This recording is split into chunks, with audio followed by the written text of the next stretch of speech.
Should the last night be the last one? Let's find out.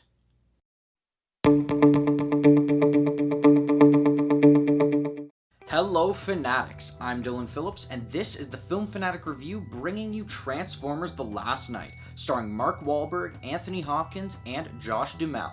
First, we'll tell you what the movie is about, and our initial thoughts. Then we'll move on to our spoiler-free likes and dislikes. We'll finish up with our spoiler-heavy thoughts on this film, and our final word.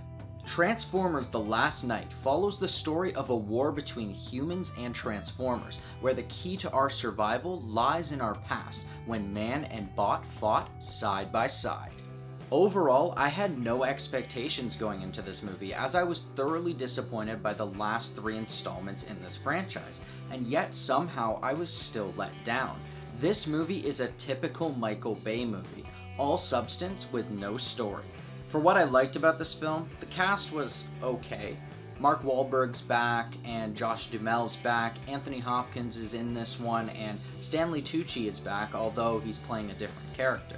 And I have to say, out of all of these, the standouts were probably Hopkins and Tucci. The film is beautifully shot with some epic landscapes and action sequences. The history and world building in this film is definitely a stretch, but it's interesting to see the lore that they're putting into it and the relationship between humans and Transformers. And surprisingly, this film had quite a few funny bits in it, particularly Tucci's character and the relationship between Hopkins and his robot butler. However, this film is way too long. Although it's only 2.5 hours, it feels like it's at least 3, and that's because of a lot of scenes that could have been easily removed. This film wasn't just one story, but it was bits and pieces of different ones mishmashed together. It felt like Logan, Da Vinci Code, Eagle Eye, King Arthur, Battle Los Angeles, and a Transformers movie all put together. And because of that, there was a lot of disjointedness in the storytelling. The pacing in this movie is definitely off, with a lot of setup and no payoff. And then, when you get into the second act of this movie, all it is unnecessary filler. Speaking of unnecessary, there were a lot of characters in this movie that were not pivotal to the plot. In fact, aside from Wahlberg and Hopkins, there's not really anyone else that's really needed other than for adding a trope to the film. And I was not very fond of a cameo that happened in this movie to do with one of the original Transformers characters, because I felt like it was just kind of there as a throwback when it wasn't really needed and added nothing to the story. They never really make you care about the characters in this movie, which just goes to show that Michael Bay is still more focused on action, explosions, and cheap laughs rather than character development. Again, the slow-mo action trend continues in this film with so much of it. We don't need it. It doesn't add anything to the action. Please stop. And if you expect to go into this movie to see Optimus Prime or Megatron, you're gonna be out of luck, because between the two of them, I think that they're on screen for maybe about 20-30 minutes tops. Oh, and about 80% of Optimus Prime's lines start off with "I am Optimus Prime," so it gets a little bit annoying after a while. But my biggest problem with this film is how it was shot. It wasn't entirely shot on IMAX cameras, and so the aspect ratio changes throughout the film.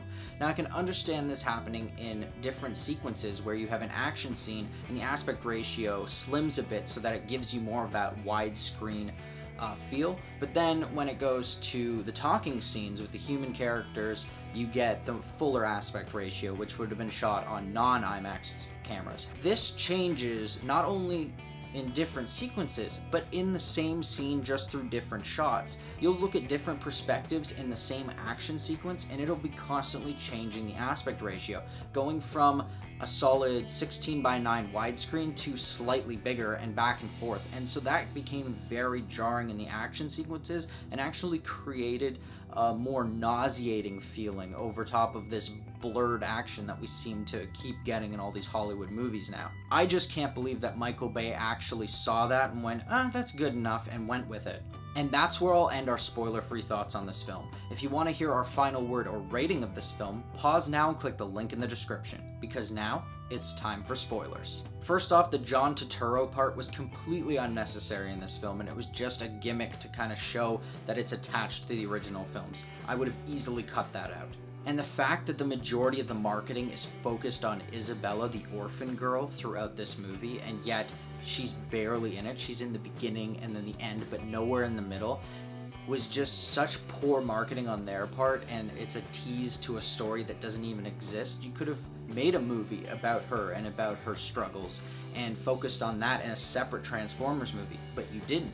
And it just didn't work, so that should have been cut out as well. The best part, though, was definitely the banter between Hopkins and his robot butler, Cogsman.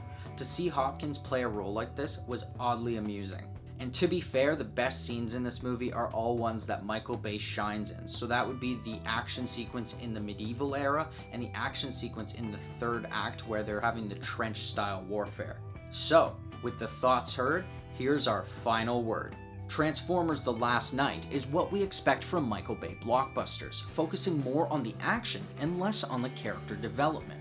Although the comedy hits a bit more than the previous films, the Transformers become more of a gimmick than actual characters, making it apparent that The Last Knight should be the last one. This film is great if you loved all of the other Transformers movies, and if you liked any of the ones aside from the first one, because to be honest, the story in this movie is the exact same as the last three. So I'm going to give Transformers: The Last Knight a 2.5. Thanks everybody for watching our review. Are you planning on seeing Transformers: The Last Knight? Or if you've already seen it, do you have something to add? What did you think of the story? Let us know in the comments below. I'm Dylan Phillips, and this has been the Film Fanatic Review. If you liked this video and you want to see more, hit that like button and subscribe to our channel. Check out our latest Fanatic 5 video where we discuss the top Tom Cruise roles. Don't forget to follow us on our social media. And until next time, Fanatics, keep it real.